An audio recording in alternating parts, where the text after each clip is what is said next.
Hello बच्चों, don't fear, Diya sir is here.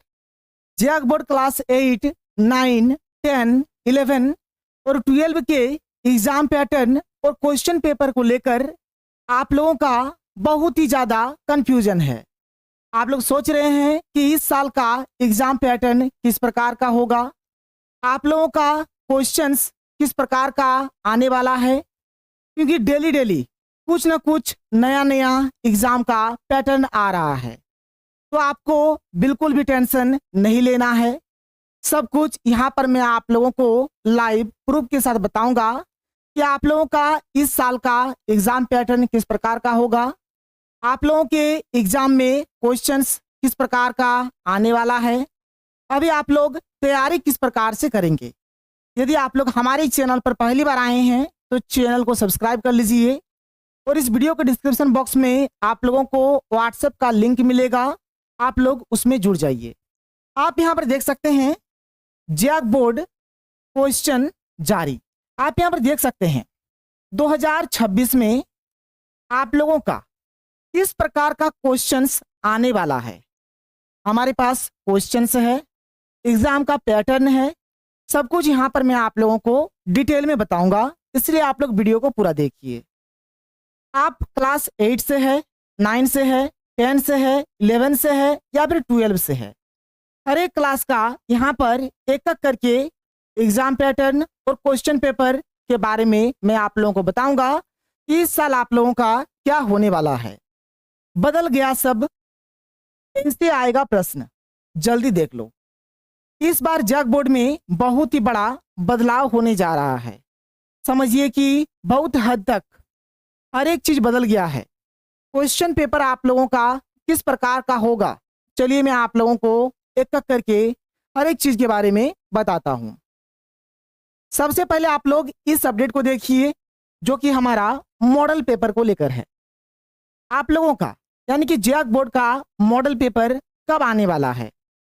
तो आप लोगों का जो मॉडल पेपर है या तो नवंबर के लास्ट वीक में, यानी कि नवंबर का जो लास्ट सप्ताह है उस समय आ सकता है, या फिर जो हमारा दिसंबर है, दिसंबर का जो फर्स्ट वीक है यानी जो पहला सप्ताह है उसमें आ सकता है, यानी कि नवंबर के लास्ट वीक में आ सकता है या फिर दिसंबर के फर्स्ट वीक में आप लोगों का मॉडल पेपर आ सकता है। और जब आप लोगों को मॉडल पेपर मिल जाएगा तो सारा कंफ्यूजन आप लोगों का दूर हो जाएगा। अभी तक हम लोगों ने ये जाना था कि जो एग्जाम है आप लोगों का ऑब्जेक्टिव होगा और सब्जेक्टिव होगा। हर एक क्लास का एग्जाम पैटर्न में बदलाव हुआ है, क्लास 8 से लेकर 12 तक का, यानी 8, 9, 10, 11, 12 सबका आप लोगों का ऑब्जेक्टिव भी होगा, इसके साथ साथ सब्जेक्टिव भी होगा। तो आपको थोड़ा अच्छे तरीके से पढ़ाई करना पड़ेगा। यहाँ तक तो ठीक था, लेकिन कल एग्जाम पैटर्न को लेकर एक अपडेट आया है और ये हमारा अपडेट है, आप देख सकते हैं। ये अपडेट जब से आया है तब से आप लोग और कंफ्यूजन हो गए हैं। क्या है, मैट्रिक इंटर बोर्ड में दक्षता आधारित सवाल भी रहेंगे। मानी ये जो अपडेट आया है ना, जब से ये अपडेट आप लोगों को मिला है आप बहुत ही ज़्यादा कंफ्यूजन में है। आपको समझ ही नहीं आ रहा है कि एक्चुअल में आपके एग्जाम में क्वेश्चंस किस प्रकार का आने वाला है। ये विशेष करके हमारा क्लास 10th का है और क्लास 12th का है। इस साल क्लास 10th और क्लास 12th में सबसे बड़ा जो बदलाव है, इस साल क्या होगा, 30 नंबर का ऑब्जेक्टिव होगा और 50 नंबर का सब्जेक्टिव होगा। अब देखिए इसमें जो क्वेश्चंस आने वाला है, क्वेश्चंस में भी बहुत बड़ा बदलाव होने जा रहा है। यहाँ पर कंपटीशन वाला क्वेश्चन लिखा गया है, तार्किक आधारित क्वेश्चन लिखा गया है, जिसको हम लोग लॉजिकल क्वेश्चन बोलेंगे। बहुत सारे बच्चे अब ये सोचने लगे हैं कि इसमें हमें अब रीजनिंग वाला क्वेश्चन मिलेगा। तो देखो बाबू, यहाँ पर ऐसा नहीं है। आप लोगों के एग्जाम में रीजनिंग वाला क्वेश्चन नहीं आएगा। जनरल कंपटीशन वाला जो क्वेश्चंस होता है ये भी आप लोगों को देखने को नहीं मिलेगा। आप लोग एकदम निश्चिंत रहिए। चलिए मैं आप लोगों को बताता हूं कि आप लोगों का वाकई में क्वेश्चंस किस प्रकार का रहने वाला है। आप देखिए, आप चाहे क्लास 10th से है या फिर क्लास 12th से है, आपका जो सब्जेक्ट है ना, उसी सब्जेक्ट से रिलेटेड क्वेश्चंस आएगा। यानी आपका जो सिलेबस है, आप जो पढ़ रहे हैं, वहीं से क्वेश्चंस आएगा। जैसे मान के चलिए कि आप यदि हिंदी पढ़ रहे हैं, आपका हिंदी का जो बुक है, आपका हिंदी का जो सिलेबस है, वहीं से क्वेश्चन आएगा। कोई बाहर का यानी कि कोई मैथ का या फिर कोई रीजनिंग का क्वेश्चन उसमें नहीं आने वाला है। क्वेश्चन हिंदी का ही आएगा, लेकिन इसमें से लगभग मान के चलिए कि 10% जो क्वेश्चन रहेगा ना, थोड़ा सा आपको घुमा के दे देगा, थोड़ा सा लॉजिक वाला क्वेश्चन दे देगा, यानी थोड़ा सा लॉजिकल क्वेश्चन दे देगा। यानी जो सब्जेक्ट है आपका, जो सिलेबस है, वहीं से क्वेश्चंस आने वाला है। ऐसा नहीं है कि आप हिंदी पढ़ रहे हैं तो हिंदी में जनरल कंपटीशन का क्वेश्चन घुसा दिया है, या फिर हिंदी का एग्जाम दे रहे हैं उसमें रीजनिंग का क्वेश्चन घुसा दिया है। ऐसा बिल्कुल भी नहीं है। जो सब्जेक्ट है आपका, उसी सब्जेक्ट से क्वेश्चन आएगा, जो सिलेबस है आपका, उसी सिलेबस से क्वेश्चन आएगा। लेकिन आप ये मान के चलिए करीबन 10% जो क्वेश्चंस होंगे जो लॉजिकल वाला होगा, यानी उसमें कुछ लॉजिक होगा, थोड़ा सा क्वेश्चन को घुमा के दे देगा। और अभी मैं आपको दिखाऊंगा कि किस प्रकार का क्वेश्चंस आएगा, क्या लॉजिकल क्वेश्चंस है। ये जो एग्जाम पैटर्न लोग देख पा रहे हैं, ये जो आया है, इसका अभी हम लोग ऑपरेशन करेंगे और अभी मैं आपको बताने वाला हूं कि क्वेश्चंस वाकई में कैसा आएगा। तो आप एकदम निश्चिंत रहिए। हिंदी है तो हिंदी सब्जेक्ट का ही क्वेश्चन आएगा, जो सिलेबस में है, जो बुक में है, वही आएगा। यदि आप साइंस पढ़ रहे हैं तो बिल्कुल साइंस का ही क्वेश्चन आएगा, जो आपके बुक में है, जो आपके सिलेबस में है। यदि आप लोग मैथ पढ़ रहे हैं तो मैथ के सिलेबस में जो क्वेश्चंस है, जो आपके बुक में है, वही वाला आएगा। तो आपको यहाँ पर घबराना बिल्कुल भी नहीं है और अंड संड कुछ भी नहीं पढ़ना है। आपको क्या पढ़ना है, आपका जो बुक्स है, जो भी बुक्स आप लोग पढ़ते हैं, यानी कि एनसीईआरटी वाला बुक्स आप लोगों को पढ़ लेना है। साथ ही साथ जैक बोर्ड का जो सिलेबस है ना, जैक बोर्ड का सिलेबस देखिए और इसी के अकॉर्डिंग आप लोग तैयारी करिए। यानी ज्यादा इधर उधर का दिमाग नहीं लगाना है। आप अपना सिलेबस देख लीजिए और आपके पास जो भी एनसीईआरटी का बुक्स है, बस वही बुक्स आप लोग पढ़िए। इधर उधर का कुछ भी चीज आपको नहीं पढ़ना है, ना रीजनिंग पढ़ना है, ना जनरल कंपटीशन का मैथ पढ़ना है, ऐसा कुछ भी नहीं आएगा। तो ये जो लॉजिकल वाला क्वेश्चंस है, ये कैसे आएगा सर? यहाँ पर ये जो नोटिस आया है, ये जो अपडेट आया है, इसमें जो जो चीज बोला जा रहा है, इसका मतलब क्या है, क्वेश्चन किस प्रकार का घुमाएगा, चलिए मैं आप लोगों को बताता हूं। कुछ कुछ जो क्वेश्चंस होगा ना, इस फॉर्मेट में आप लोगों को देखने को मिलेगा। आप देख सकते हैं, जैसे यहाँ पर हमारे पास एक क्वेश्चन है, यहाँ पर देखिए तीन, यहाँ पर देखिए 3 और यहाँ पर 4 मतलब टोटल मिलाकर इसमें ऑप्शंस दिया गया है। ये तो हो गया, लेकिन इसके साथ साथ यहाँ पर देखिए, यहाँ पर एक विकल्प दिया गया है। तो जो मेन ऑप्शंस है ना, मेन ऑप्शंस ये है। मैं आपको क्वेश्चन पढ़ के बताता हूं, फिर आपको क्लियर होगा सब कुछ। क्या है, 19वीं सदी तक लोगों के यूरोप से अमेरिका जाने के निम्नलिखित कारणों को पढ़िए और सही विकल्प का चयन कीजिए। पहला में बोला गया है कि गरीबी और भूख, दूसरा है गुलामों की खरीद फरोख्त, तीसरा है बीमारियों का बोलबाला, चौथा है धार्मिक टकराव और दंड।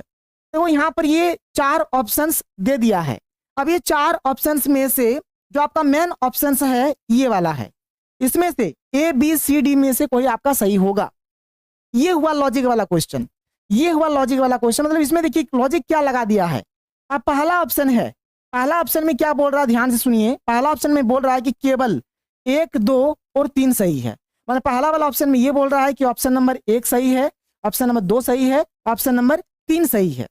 यानी यहाँ पर एक ऑप्शन सही नहीं है, कितना सारा ऑप्शन सही हो सकता है, ये देखिए। दूसरा ऑप्शन में ये बोला है कि केवल 2 सही है, 3 सही है और 4 सही है। यानी 2 सही है, 3 सही है और 4 सही है। इसमें ये चीज बोल दिया। अगला वाला में क्या बोल रहा है कि केवल 1 सही है, 3 सही है, 4 सही है। यानी केवल 1 सही है, 3 सही है, 4 सही है। और चौथा ऑप्शन में बोल रहा है कि 1 सही है, 2 सही है और 4 सही है। यानी ये 1 सही है, 2 सही है और ये 4 सही है। मतलब ये हुआ लॉजिकल वाला क्वेश्चन, ये हुआ लॉजिकल वाला क्वेश्चन, ये हुआ तार्किक वाला क्वेश्चन जो आपके दिमाग के साथ खेलेगा।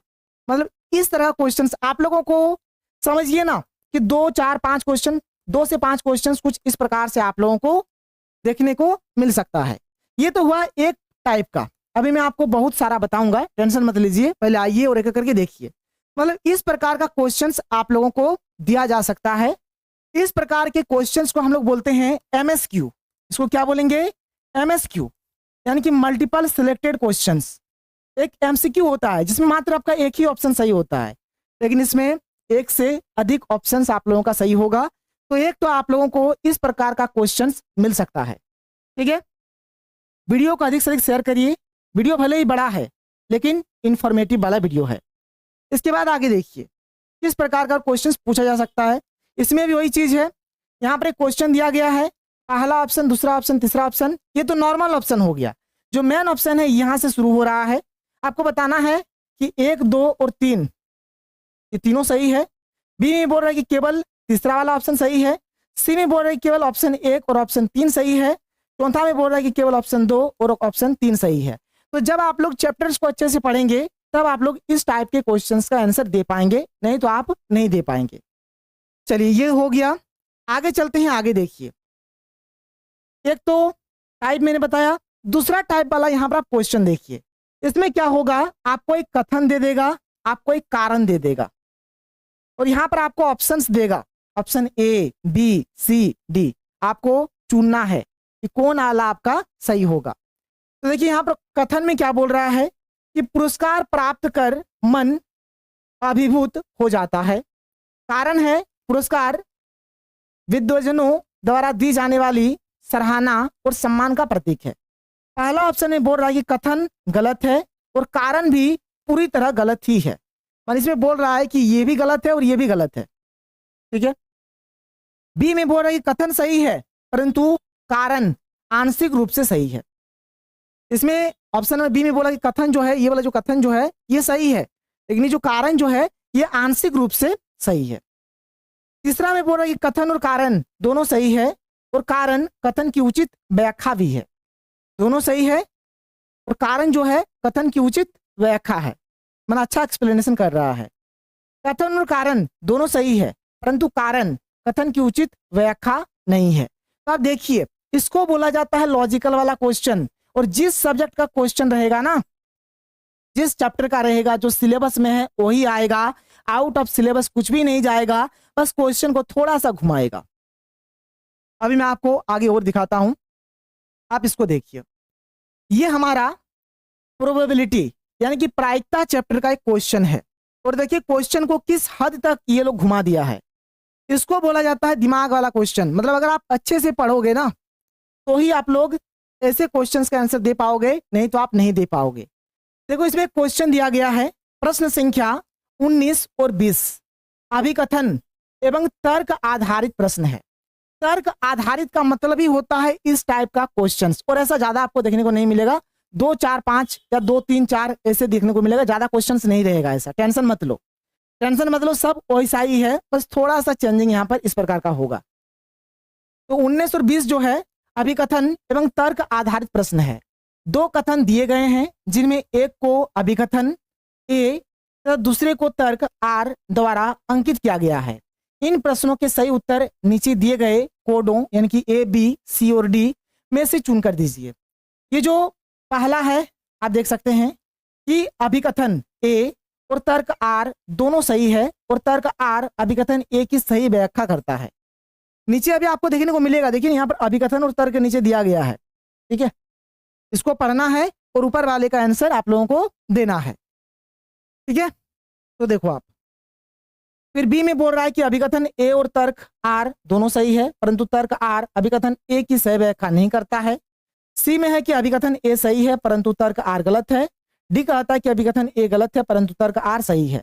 तो ये 4 ऑप्शंस हो गया और यहाँ पर हमें 2 क्वेश्चंस दिया गया है। ऊपर वाला ऑप्शन हो गया, नीचे हमें क्वेश्चंस दिया गया है। आप यहाँ पर क्वेश्चंस देख सकते हो। पहला देखो क्वेश्चन नंबर 19 क्या है, अभिकथन को ए से डिनोट किया गया है और तर्क को आर से डिनोट किया गया है। इसमें पहला में बोला गया है कि 1 से 20 तक की संख्याओं में से यादृच्छिक एक संख्या चुनने की प्रायिकता 1 है। ये क्वेश्चन हो गया। अब ऊपर में जो ऑप्शंस दिया गया है उसके अकॉर्डिंग आप लोगों को करना है। इस प्रकार का क्वेश्चंस कैसे बनाओगे आगे इसी चैनल के माध्यम से बताया जाएगा, इसलिए चैनल को सब्सक्राइब करके जरूर रखो। फिर तर्क में दिया गया किसी घटना ई के लिए यदि पी बराबर 1 है तो ई एक निश्चित घटना होती है। इस प्रकार का एक क्वेश्चन है। क्वेश्चन में 20 आप देख सकते हो यहाँ पर अभिकथन और तर्क दिया गया है। तो मतलब अभिकथन तर्क इस प्रकार से दे देगा और ऊपर में 4 ऑप्शंस हमें दे देगा और 4 ऑप्शंस में से हमें आंसर ढूंढना है। मतलब ये हो गया दिमाग का खेल, दिमाग वाला क्वेश्चंस। जिसके पास दिमाग है वही बना पाएगा, जिसके पास नहीं है वो बना नहीं पाएगा। और इस तरह का मान के चलो ना कि 2 से 4 क्वेश्चंस ऐसा रहेगा, बाद बाकी जैसा रहता है क्वेश्चंस बिल्कुल वैसे ही होगा। टेंशन आप लोग मत लो, एकदम बेफिक्र रहो। आगे बढ़ते हैं। हो सके इस टाइप का क्वेश्चंस आप लोगों को दे दे, ठीक है।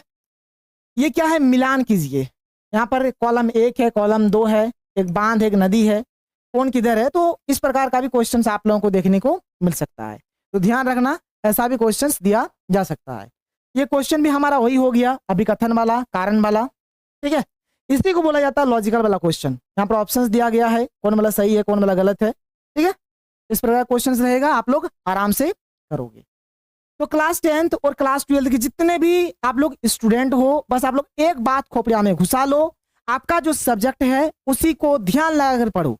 जो सब्जेक्ट है, जो सिलेबस है, जो बुक्स है उसी को एकदम खंगाल के पढ़ो।